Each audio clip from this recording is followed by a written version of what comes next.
Сәлем достар, бүгін біз тіске басар жасайтын боламыз. Бізге керегі тауық еті, оны төртбұрышқа қылдырып турап аламыз ұсақтап.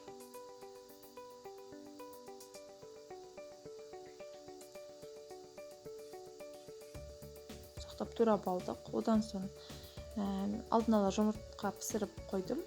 Соны ортасынан бөліп аласыздар.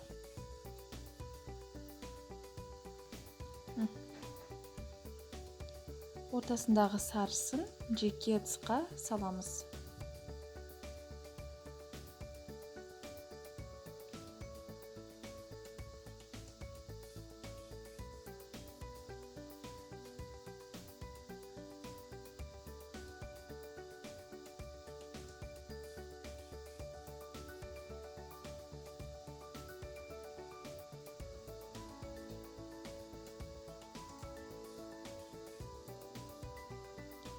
Салып шықтық. Енді жұмыртқамызды кішкене ұнтақтап жібереміз. Одан соң қиярымызды төртбұрышқа қылдырып ұсақтап турап аламыз.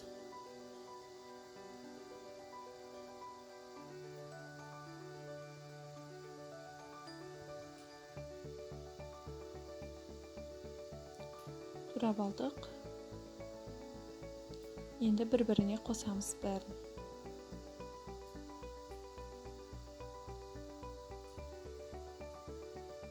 Чесногымызды саламыз. Чеснок менде жарты зубчик кетті.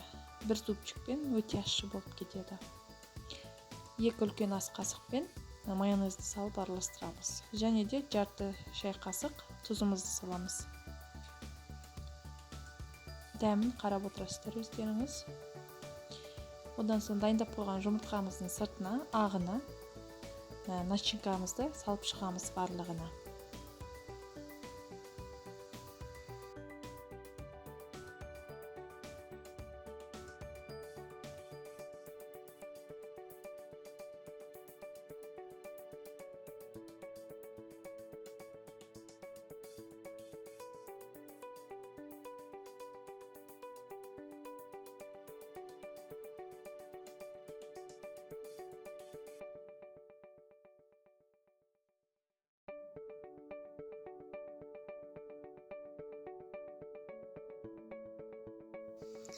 Міне барлығына салып шықтық. Енді сәндеуге кірісеміз.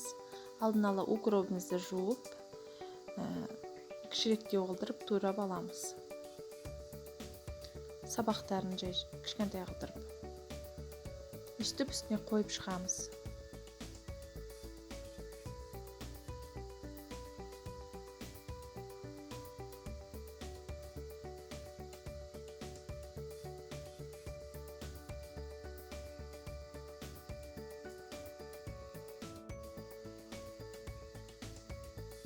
Одан соң қиярымызды алып, оны жіңішке қылдырып өткізіп аламыз.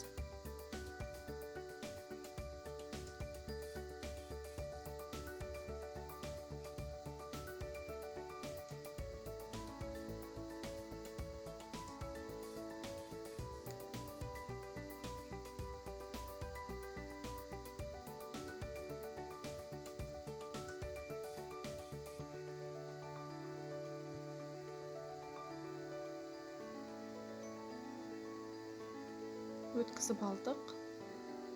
Одан соң видеодағыдай жасап, зубочистканы ортасынан саламыз.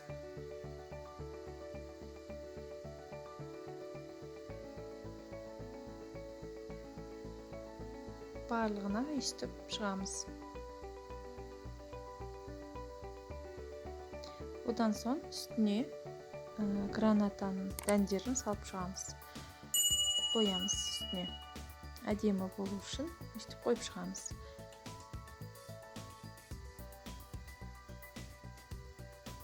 Өте әдемі болып тұрады. Дастархан сәнін келтіреді. Жасап көрулеріңізге кеңес беремін. Өте күшті болып тұрады. Және де дәмі де өте ерекше. Жасап көріңіздер. Маған жазылып, лайк басып, комментарий жазыңыздар.